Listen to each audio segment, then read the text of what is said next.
जब कुछ गुंडे अचानक प्रथम के सामने आ धमकते हैं, वे साफ शब्दों में कहते हैं कि अगर सेठ जी के पूरे पैसे समय पर वापस नहीं मिले तो अगली बार 2 नहीं बल्कि 200 लोग आएंगे। प्रथम उन्हें समझाने की कोशिश करता है कि वह कहीं भाग नहीं रहा और जल्द ही सारा पैसा लौटा देगा, लेकिन गुंडे धमकी देकर चले जाते हैं। यह सब देखकर राध्या बुरी तरह घबरा जाती है और पहली बार उसे एहसास होता है कि मामला बहुत गंभीर है। इसके बाद प्रथम सारी सच्चाई बताता है। जिस बड़े बिजनेस कॉन्ट्रैक्ट पर उसे भरोसा था, वह आखिरी समय में किसी दूसरी कंपनी को मिल गया। उसी उम्मीद में उसने 2 करोड़ रुपए उधार लिए हुए थे, लेकिन अब डील टूट चुकी थी और कर्ज का पहाड़ उसके सिर पर आ गिरा। अपनी बचत और शेयर बेचकर वह 1.5 करोड़ रुपए का इंतजाम तो कर सकता था, लेकिन बाकी 50 लाख रुपए कहां से आएंगे, यही सबसे बड़ी चिंता थी। राध्या उसे लेकर भोलेनाथ के मंदिर पहुंचती है। वहीं उसकी नजर एक कुकिंग प्रतियोगिता के पोस्टर पर पड़ती है, जिसमें विजेता को 50 लाख रुपए का इनाम मिलने वाला था। राध्या इसे भगवान का संकेत मानती है। उसे खाना बनाना सीखे हुए अभी ज्यादा समय नहीं हुआ था, फिर भी उसके मन में अपने पति की मदद करने का जज्बा किसी भी डर से बड़ा था। लेकिन मुसीबत यहीं खत्म नहीं होती। घर लौटते ही किसी ने उनके घर पर पत्थर फेंका, जिसके साथ एक धमकी भरा संदेश था। अगर पैसे समय पर वापस नहीं किए तो अगली बार पत्थर नहीं गोली चलेगी। तभी एक फोन कॉल भी आता है, जिसमें वही धमकी दोहराई जाती है। अब पूरा परिवार डर और चिंता में डूब जाता है। प्रथम आखिरकार अपने पिता के सामने सब सच कबूल कर लेता है। पिता बिना एक पल गंवाए फैसला करते हैं कि बेटे की जान सबसे ज्यादा कीमती है और वे खुद पैसे चुका देंगे। लेकिन जैसे ही बैंक में पैसे ट्रांसफर करने की कोशिश होती है, एक और बड़ा झटका लगता है।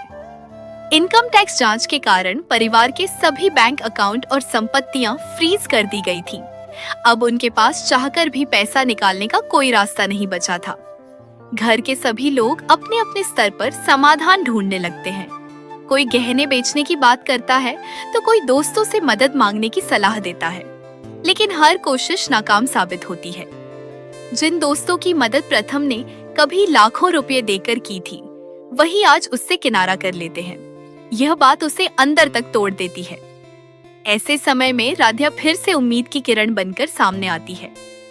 वह प्रथम को वही कुकिंग प्रतियोगिता याद दिलाती है। पहले तो प्रथम इस बात पर हंस देता है। उसे लगता है कि एक नई खाना बनाना सीखने वाली लड़की इतने बड़े मास्टर शेफ स्तर के मुकाबले में कैसे जीत सकती है, जहां देश भर के बड़े बड़े शेफ हिस्सा लेने वाले हैं। लेकिन राध्या हार मानने वालों में से नहीं थी। वह कहती है कि अगर जीत मिली तो 50 लाख रुपए मिलेंगे और अगर दूसरा या तीसरा स्थान भी मिला तो भी अच्छी खासी रकम उनके परिवार की मुश्किलें कम कर सकती है। सबसे बड़ी बात वह यह मानती है कि जब यह अवसर भोलेनाथ ने दिया है तो कोशिश करना उनका कर्तव्य है। अब सवाल सिर्फ एक प्रतियोगिता का नहीं था, बल्कि प्रथम की इज्जत, उसके परिवार की सुरक्षा और उनके भविष्य का था।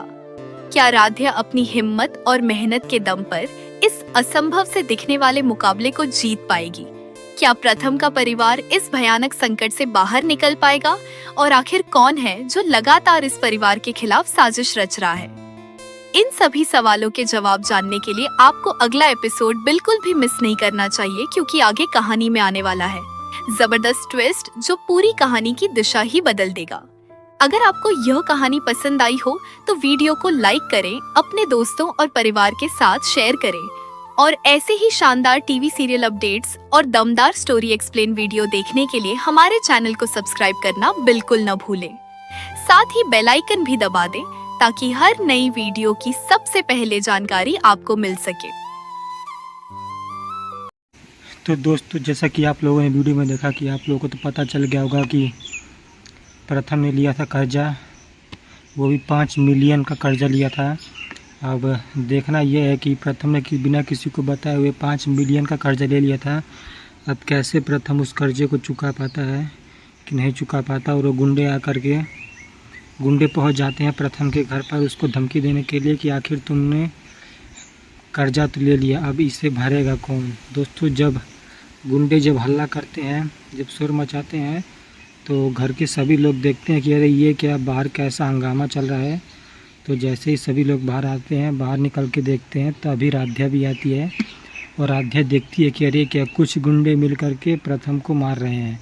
और जब राध्या पूछने की कोशिश करती है कि आखिर तुम लोग प्रथम को क्यों मार रहे हो, तो गुंडे बताते हैं कि तुम्हारे पति प्रथम ने हमसे 5 मिलियन का कर्जा लिया था, लेकिन अब वह उसे वापस नहीं दे रहा है। तो दोस्तों, आखिर आप लोग को क्या लगता है, आखिर प्रथम उस कर्जे को कैसे भरेगा और राध्या क्या उन गुंडों का कर्जा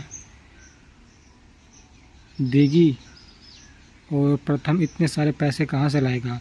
दोस्तों, जैसे ही इस बात का प्रथम के पिताजी को लगता है तो बहुत ज़्यादा गुस्सा हो जाते हैं।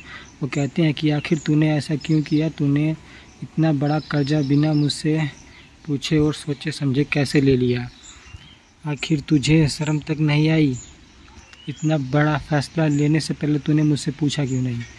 तो दोस्तों, घर के सभी लोग भी प्रथम से नाराज़ हैं और राधिका भी प्रथम से नाराज़ है, क्योंकि प्रथम ने बिना कुछ सोचे समझे इतनी बड़ी रकम का कर्जा ले लिया और वो गुंडे तक पहुंचाए उसके घर पर, उससे अपना पैसा वापस मांगने के लिए। तो आखिर आप लोग को इस बारे में क्या लगता है, क्या प्रथम उन गुंडों का कर्जा उनको वापस दे पाएगा कि नहीं दे पाएगा? आप लोगों को जल्द से जल्द कमेंट करके बताइए। और वीडियो अच्छी लगी हो तो वीडियो को लाइक कर देना, शेयर कर देना, चैनल को सब्सक्राइब कर देना। मिलते हैं एक और नई धमाकेदार अपडेट के साथ एक नई वीडियो में, तब तक के लिए बाय बाय।